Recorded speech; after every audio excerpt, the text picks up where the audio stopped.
Hello everyone, welcome back to my channel. আশা করি সবাই অনেক অনেক ভালো আছেন। ঘরে থাকা সাধারণ চাল আর সাধারণ শীতকালীন সবজিগুলো দিয়েই কিন্তু আজকের এই ভুনা খিচুড়ি অসাধারণ করে তৈরি করব। এত মজার হয় খেতে, না দেখলে বা না করলে বিশ্বাসই করবেন না।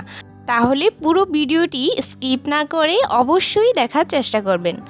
চলুন মূল রেসিপিতে চলে যাই। তার আগে চ্যানেলটি অবশ্যই কিন্তু সাবস্ক্রাইব করে রাখবেন, বেল বাটনটি অন করে রাখবেন। তো আমি প্রথমে একটা মিক্সিং বলে নিয়ে নিচ্ছি 2 কাপ পরিমাণ চাল। এখানে চালের পরিমাণটা একটু বুঝেই দিতে হবে। চাল আমি এখানে 2 কাপ দিয়েছি, আর তার 3 ভাগের 1 ভাগ দিয়েছি ভেজে নেওয়া মুগ ডাল। এখানে মুগ ডালটা আমি হালকা করে ভেজে নিয়েছি, তাহলে কিন্তু খুব ভালো একটা গ্রান আসে।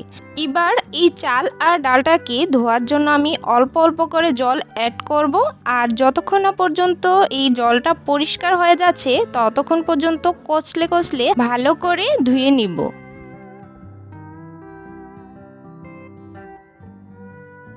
এই চাল আর ডালটাকে ধোয়ার জন্য আমি 3 থেকে 4 বার জল পাল্টে ভালো করে ধুয়ে নিয়েছি।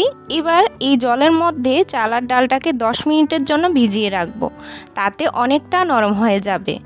এইদিকে খিচুড়ির জন্য আমি কিছুটা সবজি নিয়েছি, যেগুলো শীতকালে পাওয়া যায় হাতের কাছে, সেগুলোই কিন্তু নিয়েছি। চাইলে আপনারা সবজি এখানে বাড়তি কমিয়ে বাড়িয়েও দিতে পারবেন। সবজির মধ্যে এখানে কুমড়ো নিয়েছি, ক্যাপসিকাম নিয়েছি, গাজর নিয়েছি আর মটরশুঁটি নিয়েছি, যেগুলো হাতের কাছে এখন শীতকালে অ্যাভেলেবেল থাকে সেগুলোই কিন্তু নেওয়া হয়েছে। আর অবশ্যই সাইজটা দেখে বুঝেছেন কিভাবে কেটেছি। তো আমি এই দিকে আবার আলু কেটে নিয়েছি, সাথে নিয়েছি ফুলকপি।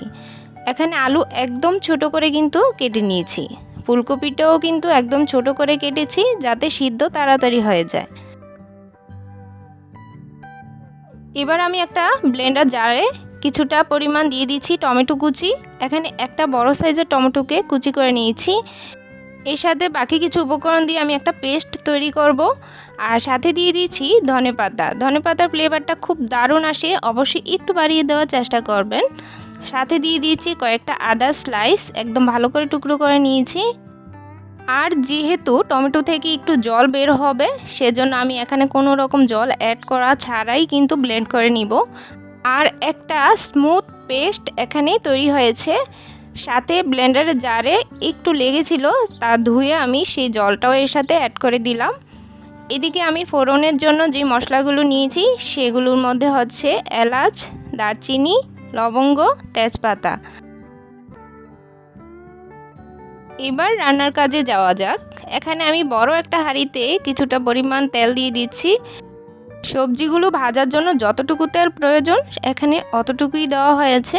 তো এবার আমি প্রথমে যে সবজিগুলো সিদ্ধ হতে একটু সময় লাগবে সেগুলো প্রথমে দিয়ে ভেজে নিব। প্রথমে ফুলকপি আর আলুটাকে ভেজে নিচ্ছি, সাথে কিছুটা লবণ আর সামান্য একটু হলুদের গুঁড়ো দিয়ে দিব। এবার সবজিটা হালকা একটু ভাজা হয়ে আসলেই কিন্তু বাকি সবজিগুলো অ্যাড করে করে তারপর ভেজে নিব, কারণ বেশি ভাজতে গেলে আবার একদম নরম হয়ে যাবে। তার জন্য চুলার আঁচ বাড়িয়ে দিয়ে সবগুলো সবজি হালকা করে ভেজে তুলে নিব। যেহেতু ফুলকপি থেকে এমনিতেই একটু জল বের হবে, তাই খুব দ্রুত কিন্তু চুলার আঁচটা বাড়িয়ে ভাজতে হবে, না হলে নরম হয়ে যাবে।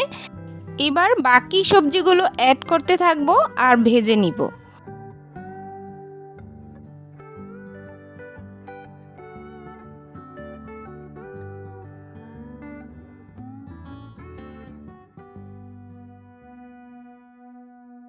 সবজির মধ্যে ক্যাপসিকাম একটু দ্রুতই কিন্তু সিদ্ধ হয়ে যাবে, আর মটরশুঁটিটাও ঠিক একই রকম, তাই জন্য এগুলো সবার শেষে দিয়ে ভেজে নিব।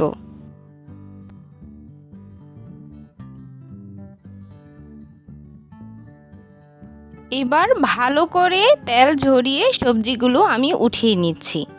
এবার সবজিগুলো একটা সাইডে পাত্রে রেখে দিচ্ছি। এবার ফোড়ন হিসেবে দারচিনি, এলাচ এগুলো দিয়ে দিলাম। সাথে 1 টেবিল চামচ দিয়ে দিয়েছি গোটা জিরে। এগুলো থেকে একটা সুন্দর স্মেল যখন বের হবে সেই পর্যায়ে যে মশলাটা পেস্ট করে রেখেছিলাম সেটা আমি দিয়ে দিলাম। এবার এই মশলাটা দিয়ে সাথে কিছু উপকরণ অ্যাড করে দিব। 1 চামচ দিয়ে দিচ্ছি জিরে গুঁড়ো, 1 চামচ ধনিয়া গুঁড়ো, 1 চামচ হলুদ গুঁড়ো, সামান্য গোলমরিচের গুঁড়ো আর হাফ চামচ দিয়ে দিয়েছি লাল মরিচের গুঁড়ো। এবার সবগুলো উপকরণ খুব ভালো করে মিক্স করে নিচ্ছি। সাথে কিছুটা আমি জল কিন্তু আগেই অ্যাড করে দিয়েছি যাতে মশলাটা পুড়ে না যায়। এবার ভালো করে মশলাটা ভেজে নিব। আর যখন এরকম তেলতেলে ভাব উপরে চলে আসবে তখন বুঝবেন মশলাটা ভালো করে কষানো হয়ে গেছে। এবার যে চাল আর ডালটা ভিজিয়ে রেখেছিলাম সেটা আমি জল ঝরিয়ে রেখেছিলাম 10 মিনিটের মতো। এবার এই চাল আর ডালটা দিয়ে সাথে কিছুটা চিনি দিয়ে দিয়েছি স্বাদের ব্যালেন্সটা যাতে ঠিক থাকে। এখানে 1 টেবিল চামচ চিনি দিয়েছি, টেস্টটা তাহলে আরও বেশি ভালো আসবে। এবার চাল আর ডালটাকে আমি কিছুক্ষণ মশলার সাথে ভালো করে নেড়েচেড়ে ভেজে নিব, তবে বেশিক্ষণ ভাজবো না। এক্ষেত্রে চুলা আঁচটা একটু কমিয়ে নিতে হবে, না হলে চালটা পুড়ে যাবে। তো আমি মশলার সাথে এটা কষিয়ে নিলাম ঠিক 5 মিনিটের মতো। এবার আমি পরিমাণ মতো জল দিয়ে দিয়েছি। আসলে এখানে জলের পরিমাণটা বলার কিছু নেই, কারণ এক একজনের চালের পরিমাণ অনুযায়ী এক এক রকম জল ব্যবহার করা হয়ে থাকে। আর এক এক চাল যেহেতু একটু সিদ্ধ হতে সময় লাগে, আবার এক এক চাল একটু তাড়াতাড়ি ফুটে যায়, তো সেক্ষেত্রে জলের পরিমাণটা অবশ্যই কম বেশি লাগতে পারে। তো সে অনুযায়ী আপনারা একটু বুঝে জলটা দিবেন। আর সাথে কিছুটা আমি ঝোলের পরিমাণ অনুযায়ী লবণ দিয়ে দিলাম। লবণটা অবশ্যই প্রথমে কমিয়ে দিয়ে পরে আবার চেক করে দেওয়া যায়, তাই অবশ্যই লবণটা একটু সাবধানে দিবেন।